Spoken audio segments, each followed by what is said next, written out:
غلام قادر روہیلا سی نا انہیں تیمور لنگ جڑا سی انہوں قتل کر دیتا.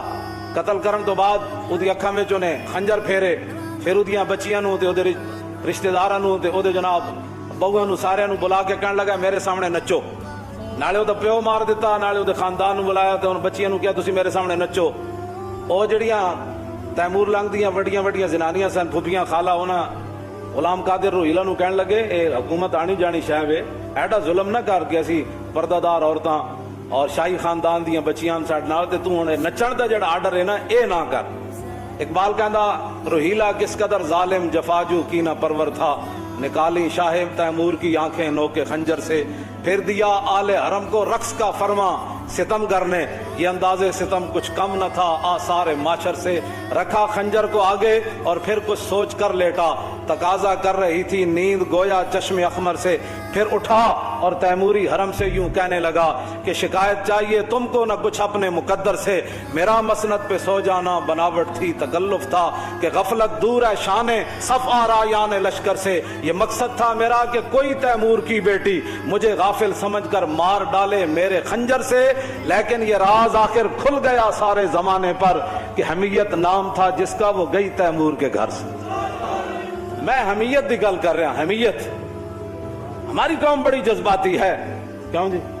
ہماری قوم بڑی جذباتی ہے. اس سے بڑا کیا جذبات ہو سکتے ہیں؟ تم نے جب دین پڑھا ہی کوئی نہیں.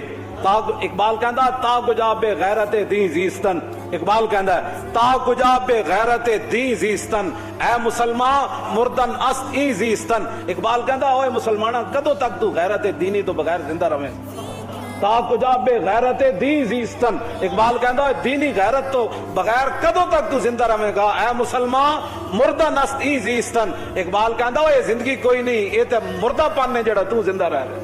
اقبال کہندا ہے غیرت دینی تو بغیر تساں دا دین نو دیس نکالت دین واسطے تے تیار بیٹھے ہو. لبیک دے خلاف تسی دن رات پر اپگنڈا کر دیو.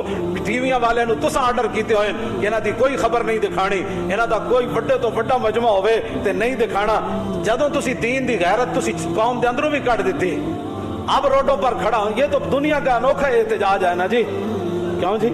ہاں جی. ادھر مکہ مکرمہ میں حملہ ہوا قبیلہ بنو خزاعہ پر, انہوں نے رسول اللہ کو پکارا تو حضور نے یہ تو نہیں نہ فرمایا کہ کل ہم مدینے کے چوراہے میں کھڑے ہو کر سارے غلام آ جاؤ تے نعرے لاؤ تسی تھے کھڑے ہو کر کہ ہمیں نامنظور ہے قبیلہ بنو کنانہ نے جو زیادتی کی ہے مکے میں, 400 کلومیٹر کا سفر ہے, ہم یہاں سے ان سے جنگ چھیڑ دیں. قبیلہ بنو خزاعہ والے تو حضور کے حلیف ہی تھے نا, کلمہ تو انہوں نے نہیں پڑھا تھا, لیکن کہا حضور ہم نے آپ کے ساتھ رہنا ہے, نفع نقصان ہمارے آپ کے ساتھ ہے. لیکن جب ان پر حملہ ہوا تو انہوں نے رسول اللہ کو پکارا آدھی رات کے وقت, حضور وضو فرما رہے تھے, آپ نے فرمایا لبیک لبیک لبیک, نصرتا نصرتا نصرتا 3 بار حضور نے فرمایا تیری مدد ہونے والی, میں آ رہا ہوں. یہ ایک انوکھا احتجاج ہے. ایٹم بم ہوتے ہوئے, دنیا کے بہترین ساز و سامان جنگی ہوتے ہوئے, تو اپنے ہی روڈوں پر کھڑے ہو کر احتجاج کر رہے ہیں. کس سے؟ جو کشمیر کے اندر خون بہا رہا ہے, جو بچیوں کی عصمتیں لوٹ رہا ہے, اور جو بوڑھے اور جوانوں کو قتل کرنے کے بعد ان کے اعضاء کاٹ رہے ہیں, ان کے لیے اپنے روڈوں پر کھڑے ہو کر احتجاج کر رہے ہیں. قوم جناب جہاں اشارے ہیں وہ اشاروں پر کھڑی ہو جائے. کیا کہ ہم کیا جی اب کیا بات کی جائے مولانا. حمیت نام تھا جس کا وہ گئی تیمور کے گھر. غلام قادر روہیلا کہنے لگا جدوں کڑیاں نو سامنے بٹھا لیا نا, انہیں کہا نچو نہیں میرے سامنے بیٹھو. جس سامنے بیٹھا نا تو اپنا خنجر لا کے انہیں میز ہوتے رکھ دیتا, پھر اینج پیچھے ٹیک لا کے تے سو گیا. سونا انہیں کی سی, اینج اکھاں بند کر دیتیاں. پھر اٹھا اور تیموری حرم سے یوں کہنے لگا کہ شکایت چاہیے تم کو نہ کچھ اپنے مقدر سے, میرا مسند پہ سو جانا بناوٹ تھی تکلف تھا کہ غفلت دور ہے شان صف آرایان لشکر سے. وہ کہنے لگا جلیاں ہوئی ہو, میں ستا کوئی نہیں سی, دشمن دے سامنے خنجر رکھ کے کوئی سوندا کوئی نہیں ہوتا, لیکن یہ مقصد تھا میرا کہ کوئی تیمور کی بیٹی مجھے غافل سمجھ کر مار ڈالے میرے خنجر سے. کہنے لگا میرا یہ مقصد سی کہ اگر تواڈے اندر کوئی حمیت اور غیرت ہوندی نا, ہوندیاں تسی تیمور دیاں بیٹیاں جویں اودے وچ غیرت سی تو تساں اتنی دیر جو خنجر چک کے مینوں ذبح کر دینا سی. لیکن یہ راز کھل گیا آخر سارے زمانے پر. کہنے لگا یہ خنجر میں نے رکھا اور پھر اٹھا کے تم ایسے کانپ رہی تھی تو میں دنیا کے اندر یہ راز کھل گیا کہ حمیت نام تھا جس کا وہ گئی تیمور کے گھر سے. کہنے لگا حمیت اور غیرت جو تھی نا وہ تیمور کے گھر سے گئی ہے, تو غلام قادر روہیلا اس پر قابض ہوا ہے. تو ہمارے پاس تو ساری چیزیں موجود ہیں. تم فوج کو کہو کہ جناب پوری قوم آپ کے ساتھ کھڑی ہے, آپ صبح 6 بجے کا ان کو جناب ایک اعلان دے دیں. کہا بس بھائی 6 بجے کے بعد سری نگر سے کرفیو نہ ہٹایا گیا اور فوج اور سارے گنڈے ہندو واپس نہ گئے, تو پھر 6:01 پر پاکستانی فوج مقبوضہ کشمیر میں داخل ہو جائے گی.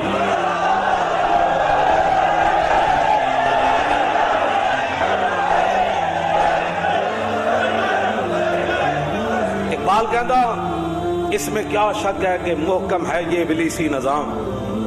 اقبال رویا, کہنے لگا اس میں کیا شک ہے کہ محکم ہے یہ ابلیسی نظام, اور پختہ تر اس سے ہوئے خوئے غلامی میں عوام. جی پختہ تر اس سے ہوئے خوئے غلامی میں, آرزو اول تو پیدا ہو نہیں سکتی کہیں.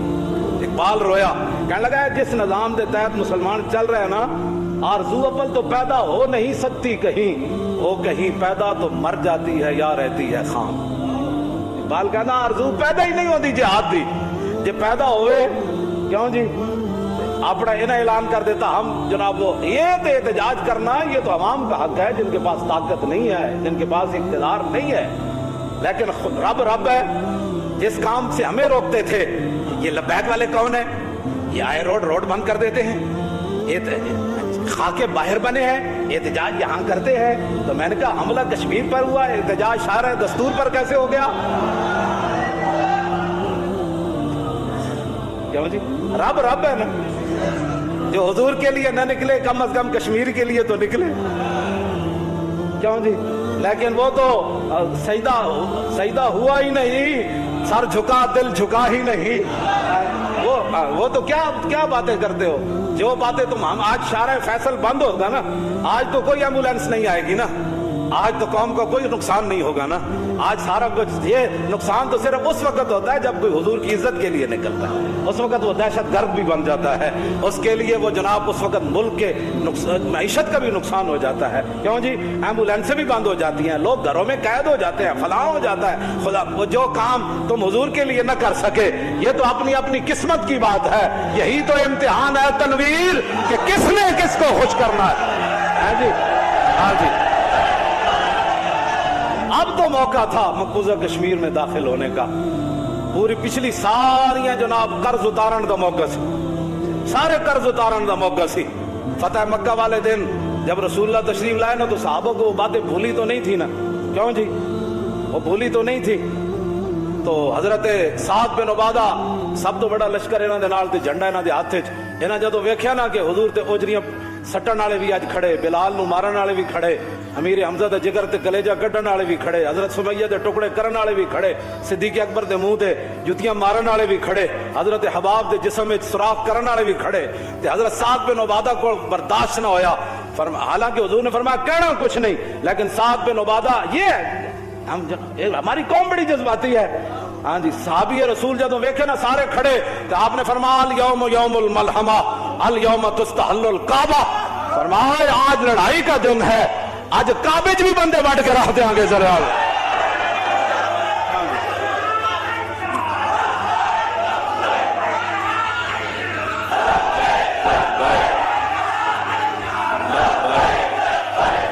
ارتجت آل مکہ تھا حدیث پاک دے الفاظن جدو سعد بن عبادہ ایک گل کی تھی نا کہ الیوم یوم الملحمہ الیوم تستحل الکعبہ, فرمایا آج لڑائی والا دن ہے, آج نبی الملاحم تشریف لا رہے ہیں, اور جنگوں والے نبی تشریف لا رہے ہیں, آج لڑائی والا دن ہے. تو آج کعبے بھی اسی بندہ کوئی نہیں چھڑنا. ہاں جتھے جوں مارن دی اجازت نہیں آ جاتی تو بندے وڑ دینے. تو کیوں جی اس ایک گل نال پڑھیا ہوندا دین تے پھر نہ کیوں پڑھیا ہوندا دین تے پھر دین جدو پڑھے ہی کوئی نہیں. اقبال کہندا از غلامی بزم ملت فرد ایمان و ایمان در نمرد, ہاں یکے اندر قیام وہی در سجود کاروبار چو صلاتے بے امام. کہندا اقبال کہندا جس ویلے قوماں دے امام کوئی نہ ہون, کیوں جی اس ویلے پھر قوم نماز پڑھ رہی ہوندی, ایک سجدے چ ہوندا ایک قیام وچ ہوندا. کیوں جناب ایک کاروبار دے معاہدے کر رہا ہوندا انڈیا نال, تے ایک دا جناب ادھر قیامت گزر رہی ہوندی پاکستان تے کشمیر تے قیامت گزر رہی, اور ادھر عرب دے بادشاہ انہوں جناب مسجد دی سیر کرا رہے.